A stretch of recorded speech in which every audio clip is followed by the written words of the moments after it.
Ladies and gentlemen, we are screwed royally. I apologize for the bad lighting. The weather is terrible, and I don't have. I'm too lazy and stupid to set up better lighting in this apartment. Anyway, today I'm talking about Sony. Bro, why do they do this? It's so bad.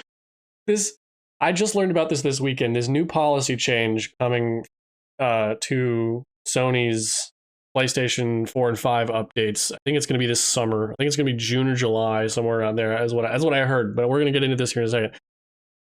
But I don't think I'm going to be buying any more Sony products, at least digitally. I've moved over to Steam for quite a lot of my stuff, and I still game with GOG. If anybody doesn't game with GOG, we just need to start looking for alternatives to Sony and Microsoft. Like these, even I would put Nintendo in this category. Like since everything that they do is expensive, I am just going to keep gaming on Steam, GOG, my Nintendo Wii. I've got these old consoles all hooked up to my TV. I'm just going to be playing old games and getting games from Steam and other sources, man. Like, Steam is the place to be. Once again, Gabe does nothing and wins. This man is a gamer, man. He does nothing and he wins all the time. It never fails. Steam just does nothing, while the competition shotguns themselves in the mouth. But anyway, let's just get into this. Sony is facing backlash over new PlayStation DRM and policy changes. Sony is under scrutiny after a DRM update now requires PS4 and 5 digital games bought after March 2026 to verify licenses online every 30 days, potentially locking players out if offline. The company is also rolling out mandatory age verification in the UK and Ireland by June 2026. Restricting access to social and streaming features for unverified accounts. These changes coincide with a recent PS5 firmware update that appears minor on the surface, but may include unannounced back-end modification. Was that a summary? It might have been a summary. Anyway, Sony's 30-day DRM check-in for digital games. Following the March 2026 firmware update, PS4 and 5 digital games purchased after that date now require an online license verification every 30 days. If the check-in is missed, the game will not launch until the console reconnects to the PlayStation Network. Reports from reservation advocates, ooh, we're like talking game preservation here, suggest this system may have been introduced while addressing another technical issue, but it has nonetheless fueled concerns over game ownership and offline access. Yeah, you should 1000% own the things that you purchase. Like, it's a game. It's not it shouldn't be a subscription. Like, I can see them having subscription services to play games like GameFly or like Netflix for games. That was what I think GameFly is still around. I'll have to look into that. But like, I wouldn't have a problem with it with something like that. Like, even Game Pass, I thought Game Pass was pretty good for a while until they jacked up the price again. That was the first time by the way, that I deleted my Xbox Live for the first time in over a decade and a half. So I haven't canceled my Xbox Live in a long time. I've been broke, but I ain't been broke enough to get rid of Xbox Live, boy, let me tell you.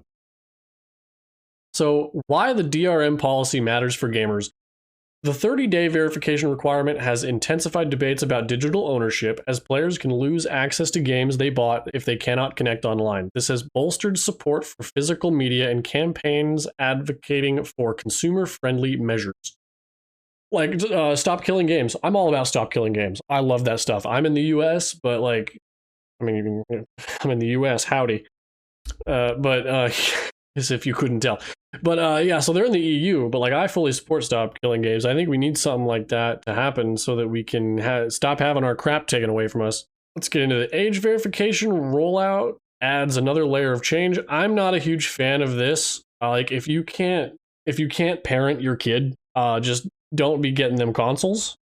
That's my solution. Just like, don't get your kid the console. I don't think that's hard to do, but whatever. That's just me. Recent firmware updates and unannounced changes. The April 23rd PS5 firmware update, version whatever the hell that is, officially adds new message reaction emojis and minor messaging improvements. However, its 1 gigabyte size and recent silent backend updates suggest it may also prepare infrastructure for upcoming features potentially linked to the age verification system.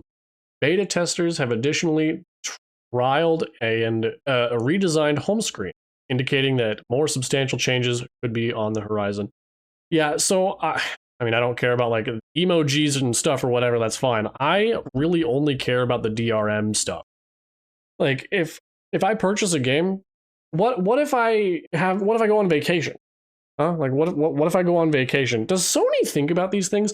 I just think these people are allergic to making money. If you want my complete and honest opinion, I think these people are allergic to money. It's like Disney when they churn out a new Star Wars project. It's like it sucks, so I don't give them my money. They're allergic to my money. They don't want it. They just don't. But yeah, we need to get back to game ownership, and even if you purchase something digitally, you should still own the game. I have the copy of it on my machine. I should just be able to boot it up, but you'd think, but that's not how that works, clearly. So I'm just going to continue to advocate for things like stop killing games and physical ownership. If you can do that, absolutely would recommend. Like I've got my stack of N64 games behind these couple of stacks. I've got more elsewhere. Then I've got like down here, I've got like a library of Xbox 360, PS4 32, and Xbox One and whatever else games. And then I've got Rogue Squadron in the N64 right now. I've been playing the N64 version of Rogue Squadron lately. Going through that because that's fun.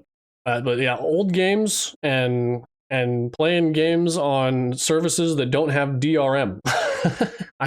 I know Steam has DRM, and I know what the Steam's terms of service are. I get it. Like, I still think Steam is okay. So far, I hope that they don't change a whole lot, because like all Steam has to do is keep being customer friendly, and they'll continue to have our business. Like Steam has like, I wouldn't say they have a monopoly, but like they've got like the majority of gamers right now, I would say, or I would estimate. I wouldn't say, I would estimate. But as long as Steam keeps being customer friendly, I'm not going to have a problem with them, because I can access my library anywhere, and I don't have a 30-day subscription cancellation if I just don't boot up the game. Like, there's tons of games I haven't booted up in 30 days. But like, I played Blazing Angels recently, like, but I've had that game for a long time. Like, after 10 years of not playing the game, does that physical copy go away? No, thank goodness.